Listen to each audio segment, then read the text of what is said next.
The Second World War fundamentally changed course for Britain on December 7, 1941, with the Japanese assault on Pearl Harbor and the subsequent entry of the United States into the conflict. In the immediate aftermath, there was no guarantee America would actually declare war on Germany as well. Public opinion was outraged, with the perpetrators of the attack in Tokyo, not Berlin. And though the Anglo-American staff talks had long agreed on a Germany-first strategy, in case of war with the Axis, it seemed unlikely Roosevelt would be able to convince Congress to declare such a war in the near future. He was saved from this dilemma by the Germans, who apparently decided a battle with the US was inevitable, and thus it was better to declare war now. It's hard to understate what a relief the United States' entry into the struggle was for Britain. It meant outright defeat, though still possible, no longer seemed likely. Even with rubble causing chaos in Africa, the Soviet Union on the brink, and southern England still being bombed, guarded, Churchill's once ludicrous war aim of total victory appeared less like a pipe dream in 1945. Both the American and British empires would stand as decisive victors. But behind the scenes, the diplomats and politicians, rather than the generals, would ensure that only one emerged as global hegemon, as Washington and London, without fighting his allies. Churchill expected that all quarrels over when released would be a thing of the past. He couldn't have been more wrong.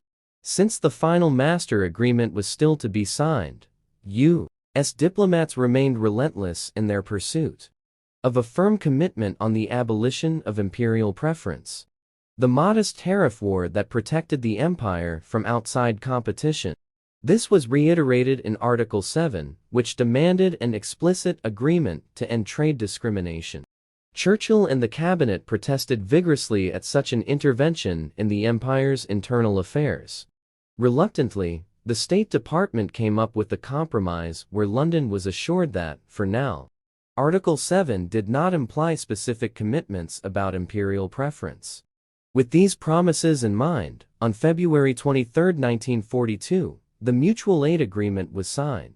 This did not settle the debate over American aid permanently, and throughout the war, U.S. public opinion would often swing sporadically against more assistance.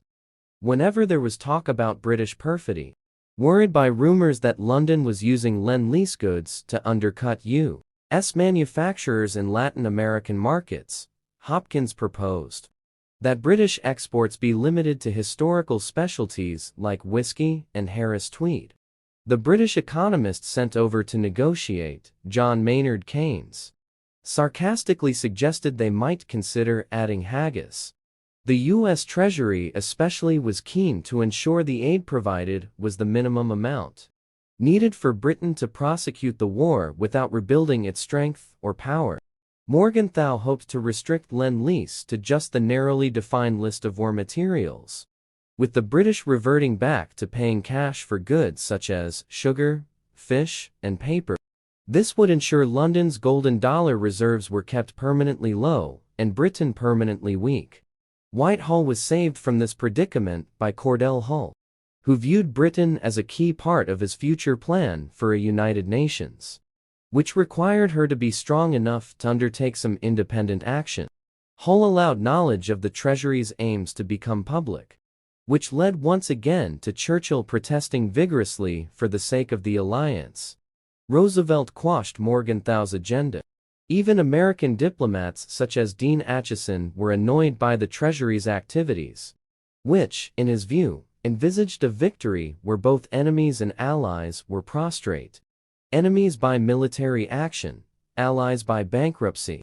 It's worth noting here the interesting comparison with the Soviet Union, also a recipient of Lend-Lease after its invasion in June 1941.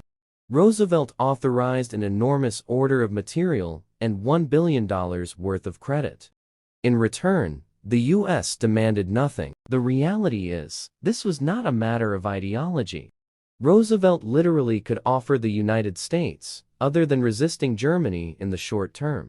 The British Empire, however, had the collective fruits of an imperial project dating back centuries, right for the taking.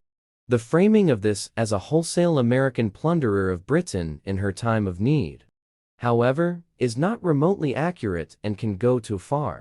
It was, of course, not the United States' fault that London got herself into such a hopeless predicament, and she was well within her rights to demand concessions, even if they were stringent, in return for what was an enormous amount of economic aid, which, it must be stressed, would amount eventually to something like $22 billion worth, though, would not have to be paid back. Yet it is also true that American diplomats did not conceal their hope that the British Empire would be wound up at the end of the war, or preferably even before it. This was not just a matter of realpolitik and geopolitical competition. Anti-colonial sentiment ran deep in the American mind. In October 1942, the editors of the American Life magazine addressed an open letter to the people of England. One thing we are sure we are not fighting for is to hold the British Empire together. We don't like to put the matter so bluntly, but we don't want you to have any illusions.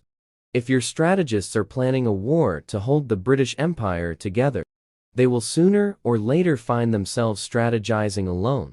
Churchill responded a month later in his famous Mansion House speech. There should be no mistake about it in any quarter. We mean to hold our own. I have not become the King's first minister to preside over the liquidation of the British Empire.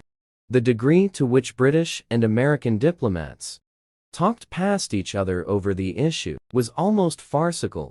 Americans struggled to understand why Britain wished to hold on to what they considered relics of a bygone age. The British tended to be genuinely incredulous at what they perceived to be American grandstanding on the issue, considering the country's own problems. "The more I hear," wrote Lord Halifax, referring to the treatment of African Americans in some parts of the US, "the more I resent the criticisms of us in India." American hostility to the empire was not just a popular view, but also one that reached the upper echelons of power. Throughout the war, Roosevelt was keen on promoting Indian independence and the return of Hong Kong to China.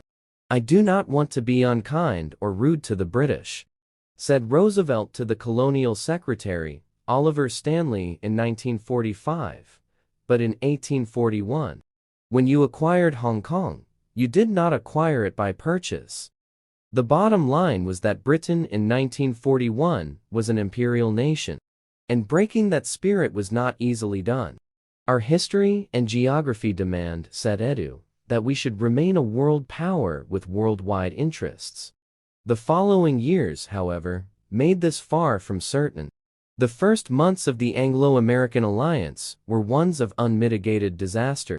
With the U.S. Pacific Fleet temporarily crippled, the Japanese swept through East Asia, and Washington's Filipino protectorate was overwhelmed, along with several smaller outposts.